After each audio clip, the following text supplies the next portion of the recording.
రాష్ట్ర అవతరణ దినోత్సవ ఏర్పాట్లపై సీఎస్ సమీక్ష. పరేడ్ గ్రౌండ్స్లో రాష్ట్ర గీతం చిహ్నం ఆవిష్కరణ.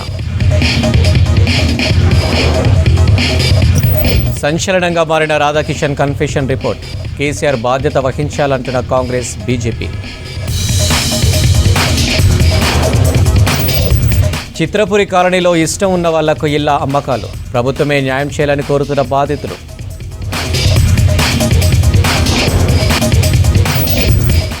బెంగళూరు రేవ్ పార్టీ విచారణకు నటి హేమ డుమ్మా. మరోసారి నోటీసులు ఇవ్వనున్న పోలీసులు.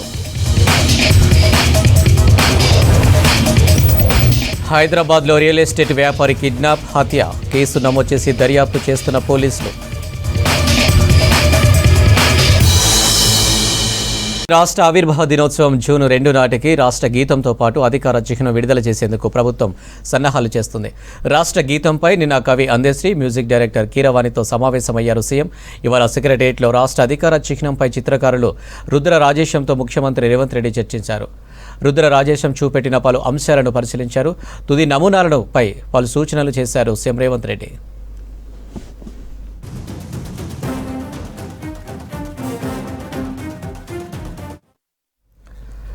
జూన్ 2వ తేదీన తెలంగాణ రాష్ట్ర అవతరణ ఉత్సవాలను అత్యంత వైభవంగా నిర్వహిస్తున్నట్టు రాష్ట్ర ప్రభుత్వ ప్రధాన కార్యదర్శి శాంతికుమారి తెలిపారు. 2వ తేదీన ఉదయం గన్ పార్క్లోని అమరవీరుల స్తూపం దగ్గర రాష్ట్ర ముఖ్యమంత్రి నివాళులు అర్పించిన తర్వాత సికింద్రాబాద్ పరేడ్ గ్రౌండ్స్లో నిర్వహించే కార్యక్రమంలో పాల్గొంటారని తెలిపారు. రాష్ట్ర అవతరణ దినోత్సవ ఏర్పాట్లపై సచివాలయంలో వివిధ శాఖల కార్యదర్శులు, ఉన్నతాధికారులతో సీఎస్ సమీక్షా సమావేశం నిర్వహించారు.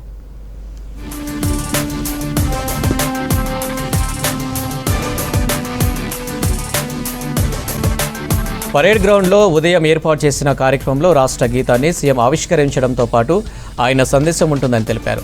సాయంత్రం 7 గంటల నుండి రాత్రి 9 గంటల వరకు ట్యాంక్ బండ్పై రాష్ట్రంలోని అన్ని కళారూపాలతో పెద్ద ఎత్తున కార్నివాల్ నిర్వహించనున్నట్టు తెలిపారు. దీనితో పాటు శిక్షణ పొందుతున్న 5,000 మంది పోలీసు అధికారులు బ్యాండ్తో ఈ ప్రదర్శనలో పాల్గొంటారని అన్నారు.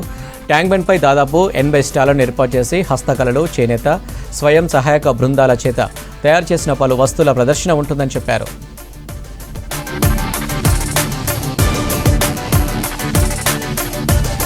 అయితే ట్యాంక్ బండ్పై పెద్ద సంఖ్యలో ప్రజలు హాజరయ్యే అవకాశం ఉన్నందున ఎలాంటి ఇబ్బందులు కలగకుండా ఏర్పాట్లు చేయాలని అధికారులను ఆదేశించారు. ట్యాంక్ బండ్పై సాంస్కృతిక ప్రదర్శనల తర్వాత ఆకర్షణీయమైన బాణసంచ ప్రదర్శనతో పాటు లేజర్ షో ఏర్పాటు చేశామని చెప్పారు. రాష్ట్ర అవతరణ సందర్భంగా అన్ని ప్రభుత్వ కార్యాలయాలను విద్యుత్ దీపాలతో అలంకరించాలని తెలిపారు.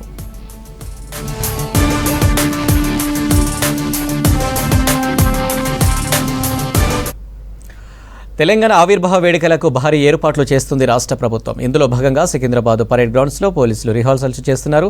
ఆక్టోపస్ బలగాలు, TSSP battalion, AR, core headquarters పోలీసులు, విద్యార్థులు పెద్ద ఎత్తున పాల్గొన్నారు. ఆవిర్భావ వేడుకల్లో రాష్ట్ర గీతాన్ని సీఎం రేవంత్ రెడ్డి విడుదల చేయనున్నారు. అందుకు ఇప్పటికే ట్యూన్ చేసే పనులు కొనసాగుతున్నాయి. జూన్ 2న పరేడ్ గ్రౌండ్ పరిసర ప్రాంతాల్లో పోలీసులు భారీ బందోబస్తు ఏర్పాటు చేసేందుకు సన్నాహాలు చేస్తున్నారు. ట్రాఫిక్ ఆంక్షలు విధించనున్నట్లు అధికారులు తెలిపారు.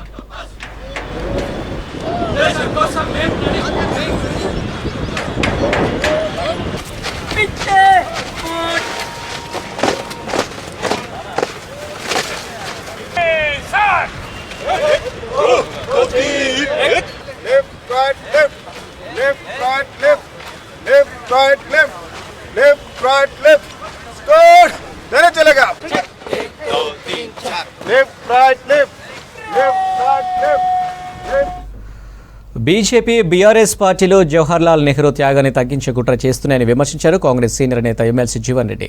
నెహ్రూ వర్ధంతి సందర్భంగా హైదరాబాద్ ఇందిరాభవన్లో ఘనంగా నివాళులర్పించారు. నెహ్రూ ఫోటోకు పూలమాల వేసి అంజలి ఘటించారు. జవహర్లాల్ నెహ్రూ దూరదృష్టితో ఆలోచించే తీరే భారత్ను ఏ స్థాయిలో నిలబెట్టిందన్నారు PCC working president Mahesh Kumar Goud. ఆయన సేవలు చిరస్మరణీయమన్నారు. ఇదే నరేంద్ర మోడీ గారు, అమిత్ షా గారు ఏదైతుందో హిందువుల కొరకు ప్రత్యేకంగా ఉరగబెట్టింది. వాళ్ళు కల్పించే సౌకర్యం శూన్యం. మత విద్వేషాలు తెచ్చగొట్టి రాజకీయ లబ్ధి పొందే ప్రయత్నం తప్ప హిందూ సమాజాన్ని ప్రత్యేకంగా వాళ్ళు ఉనగూర్చినటువంటి ఒక లబ్ధి శూన్యం అని చెప్పంటున్నా. ఇదే నరేంద్ర మోడీ గారు ఏదైతున్నదో ముస్లిం సమాజానికి మళ్ళీ అక్కడ ఈడబ్ల్యూఎస్ కింద మళ్ళీ సౌకర్యం కల్పిస్తున్నాడు ఆయన. అక్కడ నువ్వేదైతుందో నేను ముస్లిం రిజర్వ్ తొలగిస్తా అని చెప్పంటావు. EWS ఎవరిస్తున్న reservation? నువ్వు కాదా? Let them come out. మేము ఈడబ్ల్యూఎస్ రిజర్వేషన్ ఏదైతే ఉందో మేము ముస్లింలకు రిజర్వేషన్ ఇస్తున్నామని చెప్పని చెప్పాను. అక్కడ రిజర్వేషన్ ఇచ్చేది నువ్వు, ప్రత్యేక రాజ్యాంగం సవరించేది నువ్వు అవగాహన ఏదైతుందో హక్కులు కలిగించుకుంటా ఎస్ యూఆర్ డూయింగ్ నీ పని నువ్వు చేస్తున్నావు. మరి మళ్ళీ ఈ మాట ఎందుకు మాట్లాడుతున్నావు నువ్వు? ఎందుకు హిందువులను ఆకర్షించాలని, ఎందుకు నేను ముస్లింలకు అన్ని వాళ్ళని తొలగిస్తా అంటే హిందువులు సంతృప్తి పడతారు అని అనుకుంటుండు. ప్రత్యేకంగా చెప్పంటున్నాను నేను, మోడీ గారి 10 సంవత్సరాల పాలనలో హిందూ సమాజానికి ప్రత్యేకంగా ఏ విధంగా లబ్ధిలో కూర్చోలేదు. దేశంలో ప్రాజెక్టులు కట్టి వ్యవసాయం విద్యుత్ని తెచ్చింది జవహర్లాల్ నెహ్రూ అని తెలిపారు కాంగ్రెస్ సీనియర్ నేత జగ్గారెడ్డి. మోదీ 10 ఏళ్లలో ఎన్ని ప్రాజెక్టులు కట్టారో, ఎన్ని కంపెనీలు పెట్టారో, ఎంతమందికి ఉద్యోగాలు ఇచ్చారో కిషన్ రెడ్డి సమాధానం చెప్పాలన్నారు జగ్గారెడ్డి. ఆస్తులు పోగు చేసి కాంగ్రెస్ అయితే దారాదత్తం చేస్తుంది మోదీ అని విమర్శించారు. శ్రీశైలం, నాగార్జునసాగర్, మంజీరా, సింగూరు వంటి ప్రాజెక్టులు కట్టింది కాంగ్రెస్ అని తెలిపారు. కాంగ్రెస్ ఏం చేసిందని ప్రశ్నిస్తున్న కిషన్ రెడ్డి, కేసీఆర్ కూడా కాంగ్రెస్ కట్టిన ప్రాజెక్టు నీళ్లు తాగిన వాళ్ళేనన్నారు. బీజేపీకి 10 ఏళ్లలో ఏం చేశారో చెప్పుకునే దమ్ముందా అని ప్రశ్నించారు జగ్గారెడ్డి. భారతదేశంలో అనేక ప్రాంతాల్లో ఈ విద్యుత్తుని ఎట్లా డెవలప్ చేయాలి, విద్యుత్ డెవలప్ అయిపోతే వ్యవసాయం అభివృద్ధి చెందుతుంది. కాబట్టి ఈ యొక్క ప్రణాళికతో ఆ రోజు జవహర్లాల్ నెహ్రూ గారు ఇదంతా కూడా స్టార్ట్ చేయడం జరిగింది. అలాంటి పరిస్థితుల్లో నుంచి ఏంది ఎఫ్సిఐ అంటే మనకు ధాన్యము, మనము తిన్న గింజలు మనం తిన్నది కాక అదనంగా ఎప్పుడన్నా కరువు వచ్చే అంటే నీళ్లు లేక వర్షాలు లేక ఎప్పుడైనా కరువు వస్తే మళ్ళీ ధాన్యం ఉండాలి, భారతదేశంలో అన్ని గ్రామాలకు పంపించే విధంగా ధాన్యం ఉండాలని ఆ రోజులలో మరి జవహర్లాల్ నెహ్రూ గారు దూరం ఆలోచనతోటి ఎఫ్సిఐ ఏర్పాటు చేసుకోవడం జరిగింది. ఆ రోజు నెహ్రూ గారు ముందు జాగ్రత్తలో ఆ గోదాంలో ఏర్పాటు చేసింది కాబట్టి ఆ ధాన్యమే ఇప్పుడు మన సూపర్ బజార్లలో ఇచ్చే బియ్యం అవే ఎఫ్సిఐ ద్వారా వచ్చే బియ్యమే. సెంట్రల్ గవర్నమెంట్లో అట్లా తయారు చేసి పెట్టిరు ఆ రోజు జవహర్లాల్ నెహ్రూ గారు. ఈ 70 ఏళ్ళలో ఏం చేసిరు అని కిషన్ రెడ్డి గారు మాట్లాడతారు, బండి సంజయ్ గారు మాట్లాడతారు, కేటీఆర్ గారు కూడా మాట్లాడతారు, హరీష్ రావు గారు కూడా మాట్లాడతారు. ఈ ప్రాజెక్టులు ఆనాటి నెహ్రూ, పండిత్ జవహర్లాల్ నెహ్రూ కాలం నుంచి తీసుకుంటే కంటిన్యూటీగా మరి మనకు ఇందిరాగాంధీ గారు, తర్వాత రాజీవ్ గాంధీ గారు, సోనియా గాంధీ గారు, మన్మోహన్ సింగ్ గారు, రావు, ఇదంతా నడుస్తూనే ఉంది సిస్టమ్ అంతా. నేను ఒకటే మాట్లాడుతున్నా, ఆ రోజు మంజీరా డ్యాము, సింగూరు నీళ్ళు వీళ్ళు తాగిన వాళ్ళే కదా, కానీ ఏం చెయ్యలేదు అనే మాట మీరు అనొద్దు అనేది కాంగ్రెస్ పార్టీ చెప్పదలుచుకుంది. నేను ఒక మాట బీజేపీ నాయకత్వానికి అడుగుతున్నా. బీజేపీ నాయకత్వానికి ఏమడుతున్నా, కిషన్ రెడ్డి గారు ఆయన ప్రెసిడెంట్ కాబట్టి ఏమడుగుతున్నంటే, ఆ కాలంలో నెహ్రూ కాలంలో ఈ డ్యాములని కట్టారు కదా, మరి ఆ 17 సంవత్సరాల అనేక డ్యాములు నెహ్రూ గారు కట్టారు కదా, ప్రధానమంత్రి మోడీగా భారతదేశంలో ఒక డ్యామ్ అన్న కట్టిరా? 16 సంవత్సరాల నెహ్రూ గారు పరిపాలనలో అనేక డ్యాములు కట్టారు. మరి మోడీ గారు 10 ఏళ్ళు ప్రజల అవకాశం ఇచ్చారు కదా, ఒక డ్యాము మేము కట్టినము మోడీ గారి ప్రభుత్వంలో అని మీరు దీని మీద ఛాలెంజ్ చేయగలుగుతారా? సిటీలోని హెచ్ఐసిసిలో ప్రైడ్ ఆఫ్ తెలంగాణ అవార్డ్స్ కార్యక్రమం ఘనంగా జరిగింది. మొత్తం 12 కేటగిరీల్లో ప్రైడ్ ఆఫ్ తెలంగాణ అవార్డులు అందజేశారు నిర్వాహకులు. అవార్డులు ప్రదానం చేయడం సంతోషంగా ఉందన్నారు round table chairman Adarsh Kumar. ఈ కార్యక్రమానికి director Anish, Bommarelu Bhaskar, Narayanamma institute of technology and science vice chairperson Srividya Reddy పాల్గొన్నారు. అంతకుముందు ఈ కార్యక్రమంలో కళాకారుల డ్యాన్స్లు ఆకట్టుకున్నాయి.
ఇలా ఘనంగా ప్రైడ్ ఆఫ్ తెలంగాణ అవార్డ్స్ జరుపుకోవడం ఎంతో ఆనందంగా ఉంది. ఈ అవార్డ్స్ మేము 5 సంవత్సరాల నుంచి చేస్తూ ఉన్నాము. సో ఈ అవార్డ్స్ ద్వారా మన తెలంగాణ రాష్ట్రంలో ఉన్న టాలెంట్ని గుర్తించడానికి మాకు ఒక మంచి అవకాశం దొరికింది. కొన్ని కేటగిరీలు ఉన్నాయి, like retail, food and beverage, education, health care, star women. So ఇలా వారి రంగాల్లో రాణించే వారందరికీ గుర్తించి ఈ అవార్డ్స్ ప్రదానం చేయడం జరుగుతుంది. సో మొత్తం 12 కేటగిరీస్ ఉన్నాయండి. సో ఇందులో టోటల్ 25 అవార్డ్స్ ఈ ఇయర్ మనం ప్రజెంట్ చేయడం జరిగింది. ప్రధాన ఉద్దేశం మీకు అందరికీ తెలుసు, రౌండ్ టేబుల్ ఇండియా ద్వారా మేము స్కూళ్ళు నిర్మిస్తాము ఎవ్రీ ఇయర్. ఈ ఇయర్ మేము ఒక 13 క్లాస్ రూమ్స్ నిర్మించగలుగుతున్నాము. సో ఈ అవార్డ్స్ ద్వారా మాకు ఫండ్స్ రైజ్ అవుతాయి. ఆ ఫండ్స్తో మేము స్కూళ్ళు నిర్మించగలుగుతున్నాము మరియు టాలెంట్ని కూడా రికగ్నైజ్ చేయగలుగుతున్నాము. సో ఈ పర్టికులర్ అవార్డ్స్ సెలెక్షన్ ప్రాసెస్ అనేది చాలా ట్రాన్స్పరెంట్గా ఉంటుందండి. ఒక జ్యూరీని సెలెక్ట్ చేయడం జరిగింది. ఈ జ్యూరీ కూడా వివిధ రంగాల నుంచి ఆ పర్టికులర్ కేటగిరీలో వాళ్ళు రాణించినటువంటి జనాల్ని తీసుకొచ్చి వాళ్ళని జ్యూరీగా మనం పెట్టుకున్నామండి. వాళ్ళు సెలెక్ట్ చేసినటువంటి అవార్డీస్కి మనం అవార్డు ఇవ్వడం జరిగిందండి. అండ్ రౌండ్ టేబుల్ ఇండియా అనే ఎన్జిఓ మిగతా ఎన్జిఓస్ కంటే చాలా డిఫరెంట్ అని చెప్పొచ్చండి. మేము ఒక జీరో ఓవర్ హెడ్ ఆర్గనైజేషన్. అంటే మా ఎన్జిఓ నడిపించడానికి మాకు జీతాలు ఇవ్వాల్సిన అవసరం ఉండదండి. ఎందుకంటే మా టేబ్లెట్సే మా సొంత నిధులతో, మా సొంత టైంతో ఈ ఎన్జిఓని నడిపిస్తాము. మీరు 100 రూపాయలు రౌండ్ టేబుల్ ఇండియాకి ఇస్తే ఆ మొత్తం 100 రూపాయలతోని మనము క్లాస్ రూమ్స్ నిర్మిస్తాము. విలాసాలకు అలవాటు పడే చోరీలు చేస్తున్న 2 పాత నేరస్తులను అరెస్టు చేశారు సుల్తాన్ బజార్ పోలీసులు. జాంబాకి చెందిన లిఖాయత్ హుస్సేన్, చాదర్ఘట్కు చెందిన గౌస్ పాషాను అదుపులోకి తీసుకున్నారు. ఇటీవల వీరు ఎంజీబీఎస్ బస్టాండ్ దగ్గర ఓ ప్లాటినా వెహికల్ను దొంగలించారు. ఆ తర్వాత ఈ నెల 14న కోటి దగ్గర భార్గవ్ అనే వ్యక్తి ఐఫోన్ లాక్కుని పరారయ్యారు. భార్గవ్ ఫిర్యాదుతో దర్యాప్తు చేసిన పోలీసులు 2 అరెస్టు చేశారు. వారి నుంచి 4,000 రూపాయల నగదు, ఓ బైక్ను స్వాధీనం చేసుకున్నారు.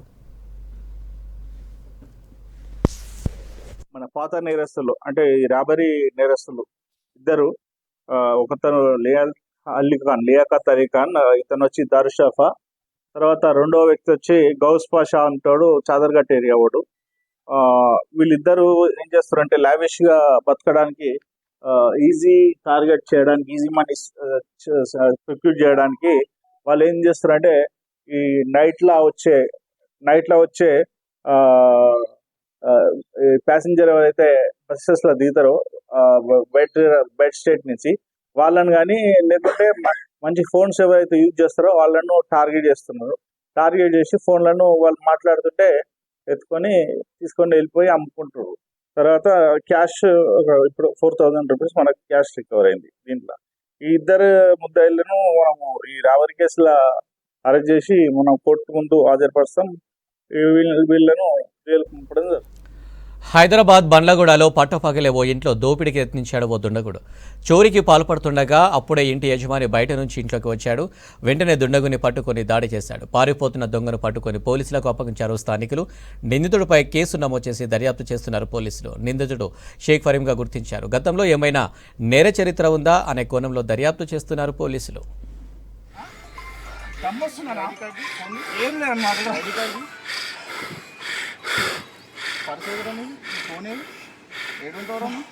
పట్టుకోని ఇచ్చిపెడ కానీ పోలీసులకు ఫోన్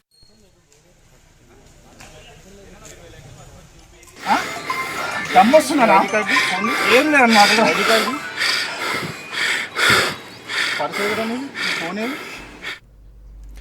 చైతన్యపూర్లోని షణ్ముఖ హాస్పిటల్ ముందు ఓ వ్యక్తి కుటుంబీకులు ఆందోళనకు దిగారు. నేపాల్ రాష్ట్రానికి చెందిన కమల్ బహదూర్ బతుకు తెరువు కోసం వచ్చి హైదరాబాద్లో వాచ్మెన్గా పనిచేస్తున్నాడు. ఈ క్రమంలోనే తిరిగి స్వగ్రామానికి వెళ్తుండగా రాజధాని బస్సులో కరెంట్ షాక్ తగిలి తీవ్ర గాయాల పాలయ్యాడు. ముందు ఉస్మానియా ఆసుపత్రి, అత్తాపూర్లోని ఓ ప్రైవేటు ఆసుపత్రిలో వైద్యం అందించిన కుటుంబ సభ్యులు మే 21న మేనేజ్మెంట్ హామీతో కమల్ను షణ్ముఖ వైష్ణవి హాస్పిటల్లో అడ్మిట్ చేశారు. ఆసుపత్రి ఖర్చుల కోసం నేపాల్లో చందాలు వసూలు చేసి 8 లక్షలు చెల్లించారు. ఈ క్రమంలోనే కమల్ బహదూర్ మృతి చెందాడు. వైద్యుల నిర్లక్ష్యంతో కమల్ చనిపోయాడంటూ నిరసన చేపట్టారు బంధువులు.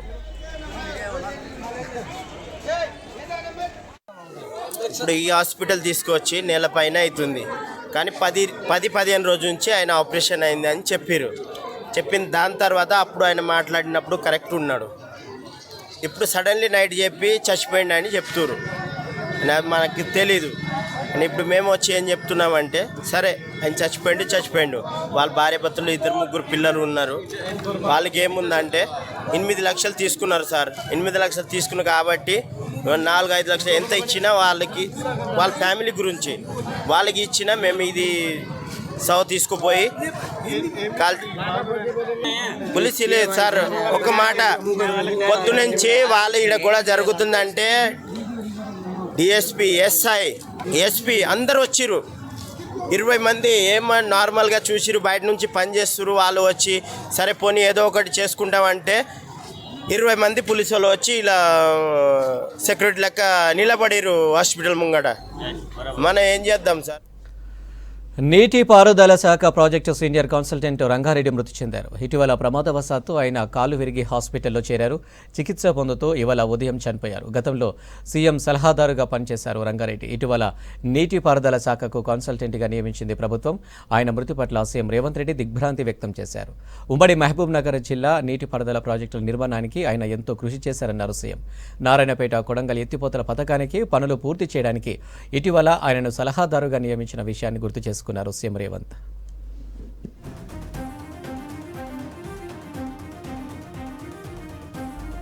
ఫోన్ ట్యాపింగ్లో మాజీ డీసీపీ రాధాకిషన్ కన్ఫెషన్ స్టేట్మెంట్ ఇప్పుడు రాజకీయ వర్గాల్లో సంచలనంగా మారింది. ఈ ట్యాపింగ్ వ్యవహారానికి కేసీఆర్ బాధ్యత వహించాలని డిమాండ్ చేస్తున్నారు కాంగ్రెస్, బీజేపీ నాయకులు.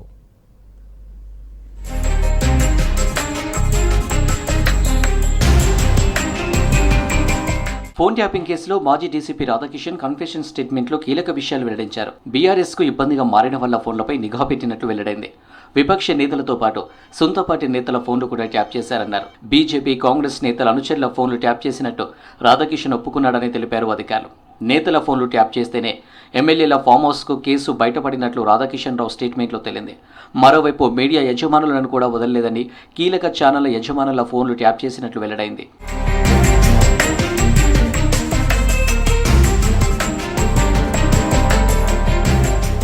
ఫోన్ ట్యాపింగ్తో అప్పటి ప్రతిపక్షాలపై కేసీఆర్ సైబర్ దాడి చేయించాడని ఆరోపించారు బీజేపీ జాతీయ కార్యదర్శి బండి సంజయ్. లిక్కర్ కేసులో అడ్డంగా దొరికిన బిడ్డను కాపాడుకునేందుకే కేసీఆర్ ఎమ్మెల్యేల కొనుగోలు అంశాన్ని సృష్టించినట్టు రాధాకిషన్ రావు స్టేట్మెంట్లో తేలిపోయిందన్నారు. కేసీఆర్ ఏ పదవి చేపట్టడానికి కూడా అర్హుడు కాదని ప్రెస్ నోట్ రిలీజ్ చేశారు బండి సంజయ్. తన కదలికలను ఫోన్ ట్యాపింగ్ ద్వారా గుర్తించి మొన్నటి ఎన్నికల్లో ఓడించారని ఆరోపించారు జగిత్యాల జిల్లా కాంగ్రెస్ ఇన్ఛార్జి జువ్వాడి నరసింహారావు. కేసీఆర్, హరీష్ రావు, కేటీఆర్ ఇందుకు బాధ్యత వహించాలన్నారు. త్వరలోనే ఈ ఇష్యూపై న్యాయస్థానాన్ని ఆశ్రయించడంతో పాటు సీఎంకు, డీజీపీకి ఫిర్యాదు చేస్తానన్నారు జువ్వాడి నరసింహారావు. ఇవాళ ఏదైతే రాధాకిషన్ రావు గారు ఇచ్చిన వాంగ్మూలంలో జువ్వాడి నరసింహారావు ఫోన్ కూడా ట్యాప్ చేయమని చెప్పినారు అని చెప్పడం జరిగింది. నా ఫోన్ను ట్యాప్ చేసి నేను కేవలం ఆనాటి పిసిసి అధ్యక్షునికి దగ్గరగా ఉన్నానని మరి మా సమాచారాన్ని లాగదీస్తూ నేను ఎవరితోటి మాట్లాడితే వాళ్ళకు ముందే ఫోన్ చేసుడు చాలామంది ఇవాళ ఎందుకు పెడుతున్నానంటే కేసీఆర్ పరిస్థితి ఏముండే మమ్మల్ని అడుగురి. ఇవాళ నేను కేసీఆర్ని ఛాలెంజ్ చేస్తున్నా, హరీష్ రావుని ఛాలెంజ్ చేస్తున్నా. రండి, మీరు ఎక్కడికైనా డిబేట్కి రండి, నేను మీ సంగతి ఏందో నేను చెప్తాను. ఇవాళ కేవలం మీ చరిత్ర నాకు తెలుసు కాబట్టి మీరు ప్రతి విషయంలో కూడా మా ఫోన్లు ఏం మాట్లాడుతున్నారు, మా గురించి ఏం చెప్తాడు అన్న భయంతో ఇవాళ నా ఫోన్ ట్యాప్ చేయడం జరిగింది. మాజీ పోలీస్ అధికారిగా ఫోన్ ట్యాపింగ్ కేసుపై స్పందించలేనన్నారు బీఆర్ఎస్ నేత ఆర్ఎస్ ప్రవీణ్ కుమార్. ఈ కేసులో స్వార్థ ప్రయోజనాల కోసం తన పేరు వాడొద్దన్నారు. ఎవరైతే తప్పు చేశారో వారిని చట్టపరంగా శిక్షించాలన్నారు. ఫోన్ ట్యాపింగ్ కేసులో ప్రస్తుతం పోలీసులు ఇన్వెస్టిగేషన్ చేస్తున్నారన్నారు. ఫోన్ ట్యాపింగ్ వ్యవహారం అనేది దేశ భద్రతకు సంబంధించిన విషయం. దాని మీద నేను ఎలాంటి పబ్లిక్ స్టేట్మెంట్ ఈ విషయం పోలీసు వాళ్ళు ఇన్వెస్టిగేట్ చేస్తున్నారు. ఆ విషయం వాళ్ళకే వదిలేస్తాను, కానీ దీని మీద నేను ఎలాంటి కామెంట్ కూడా చేయను. ఫోన్ ట్యాపింగ్లో రోజుకు సంచలన విషయాలు బయటకు వస్తున్నాయి. దీంతో ముమ్మరంగా ఇన్వెస్టిగేషన్ చేస్తున్నారు సిట్ అధికారులు.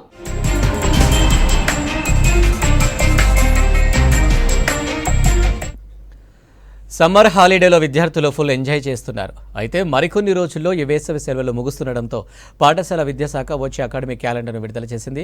జూన్ 12వ తేదీన స్కూల్స్ రీఓపెన్ కానున్నాయి. ప్రాథమిక, ఉన్నత పాఠశాలలకు సంబంధించిన విద్యా సంవత్సర క్యాలెండర్ను రేవంత్ రెడ్డి సర్కార్ విడుదల చేసింది. గతంతో పోలిస్తే ఈసారి ముందుగానే క్యాలెండర్ విడుదల చేయడం మంచి పరిణామం అంటున్నారు ఉపాధ్యాయ సంఘాలు, తల్లిదండ్రులు.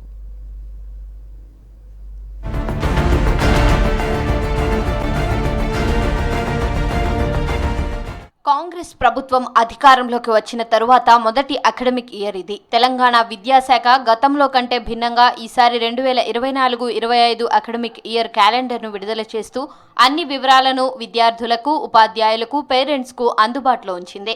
దీంతో పేరెంట్స్, టీచర్స్ సంతృప్తి వ్యక్తం చేస్తున్నారు. ఈ విద్యా సంవత్సరంలో మొత్తం 229 రోజులు పాఠశాలల వర్కింగ్ డేస్ గా ప్రకటించింది. వచ్చే నెల జూన్ 12న విద్యా సంస్థలు రీఓపెన్ అయ్యి 2025 ఏప్రిల్ 23 వరకు నడవనున్నాయని తెలిపారు అధికారులు. 2025 ఏప్రిల్ 24 నుంచి అదే ఏడాది జూన్ 11 వరకు వేసవి సెలవులను ప్రకటించింది విద్యాశాఖ. అంటే ఈ అకాడమిక్ ఇయర్లో 49 రోజులు సమ్మర్ హాలిడేస్ ఇచ్చింది. ఇక పండగలకు సంబంధించిన వివరాలు కూడా ఇందులో పేర్కొన్నారు. విజయదశమి సందర్భంగా అక్టోబర్ 13 నుంచి 25 వరకు మొత్తం 13 రోజుల పాటు దసరా సెలవులు ప్రకటించింది. డిసెంబర్ 23 నుంచి 27 వరకు క్రిస్మస్, 2025 జనవరి 12 నుంచి 17 వరకు సంక్రాంతి హాలిడేస్ను ఇచ్చింది విద్యాశాఖ.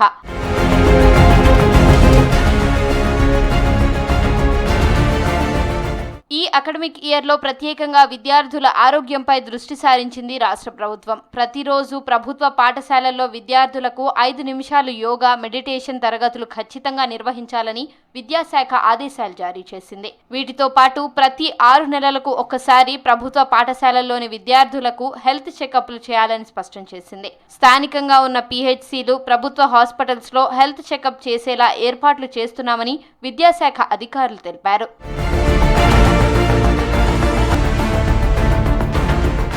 ఇక పరీక్షల విషయంపై స్పష్టత ఇచ్చింది విద్యాశాఖ.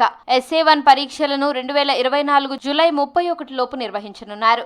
SA2 పరీక్షలను 2024 సెప్టెంబర్ 30 లోపు జరపనున్నారు. సమ్మేటివ్ అసెస్మెంట్ 1 పరీక్షలను దసరా పండగకు ముందుగా అక్టోబర్ 21 నుంచి 28 వరకు నిర్వహించనున్నట్లు షెడ్యూల్లో పేర్కొంది విద్యాశాఖ. ఫార్మేటివ్ అసెస్మెంట్ 3ను 2024 డిసెంబర్ 12 లోపు, ఫార్మేటివ్ అసెస్మెంట్ 4ను 2025 జనవరి 29 లోపు నిర్వహించనున్నారు. అదేవిధంగా సమ్మేటివ్ అసెస్మెంట్ 2 పరీక్షలను 2025 ఏప్రిల్ 9 నుంచి 29 వరకు నిర్వహిస్తామని స్పష్టం చేసింది విద్యాశాఖ. 10వ తరగతి విద్యార్థులకు ప్రీ ఫైనల్ ఎగ్జామ్స్ ను 2025 ఫిబ్రవరి 28 లోపు, SSC బోర్డు పరీక్షలను 2025 మార్చి నెలలో నిర్వహించనున్నట్లు విద్యాశాఖ తెలిపింది. జూన్ 1 నుంచి 11 వరకు బడిబాట కార్యక్రమాన్ని నిర్వహించనుంది విద్యాశాఖ. 2024-25 అకాడమిక్ క్యాలెండర్లో పాఠశాలల్లో నిర్వహించే ఎగ్జామ్స్, వర్కింగ్ డేస్, పండగలు, సమ్మర్ హాలిడేస్లను వివరించింది విద్యాశాఖ.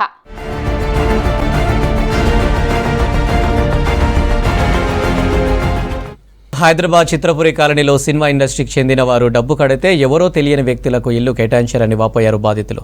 ఒకటే ఫ్లాటు 2-3కి కేటాయించారన్నారు. కాంగ్రెస్ హయాంలో చిత్రపురి కాలనీ ప్లాట్ల కేటాయింపులో జరిగిన స్కామ్ బయటపడిందన్నారు. ఈ సమస్యను పరిష్కరించాలని ప్రభుత్వాన్ని కోరుతున్నారు బాధితులు.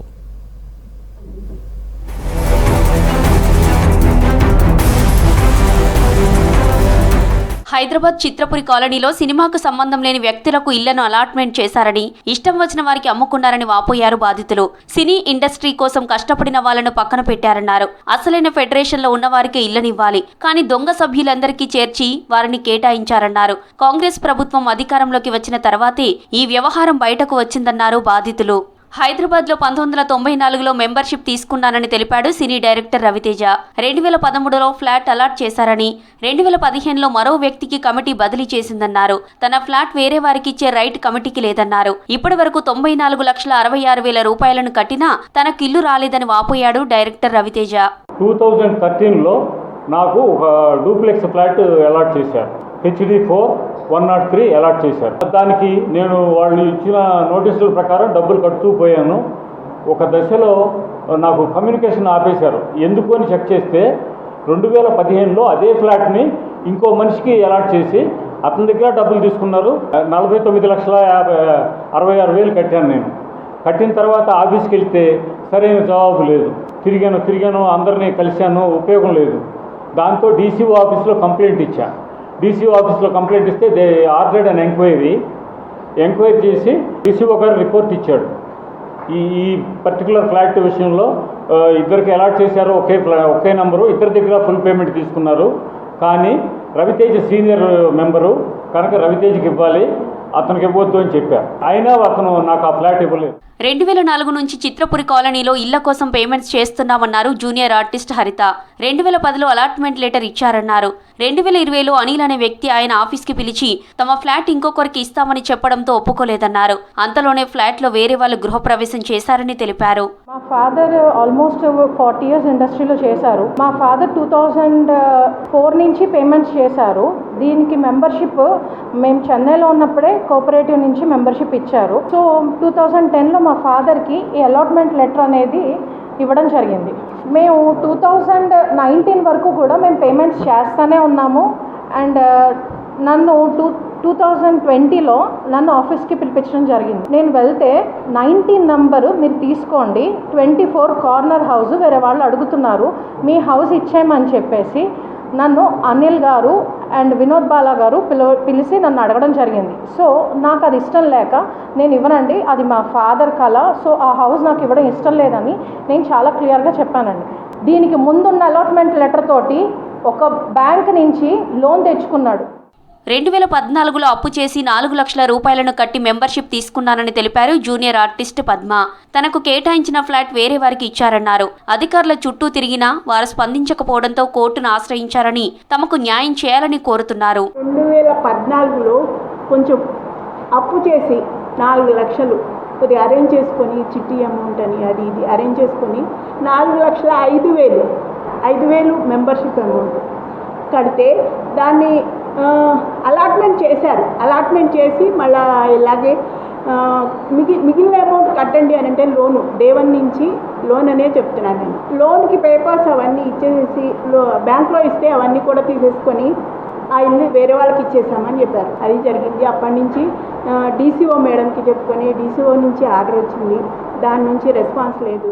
ఎన్నో ఏళ్లు ఆఫీసుల చుట్టూ తిరిగినా చిత్రపురి కాలనీ సమస్యను ఎవరూ పట్టించుకోలేదన్నారు బాధితులు. కాంగ్రెస్ ప్రభుత్వం వచ్చాక ఈ వ్యవహారం తెరపైకి వచ్చిందని, తమకు న్యాయం జరుగుతుందని ఆశాభావం వ్యక్తం చేశారు.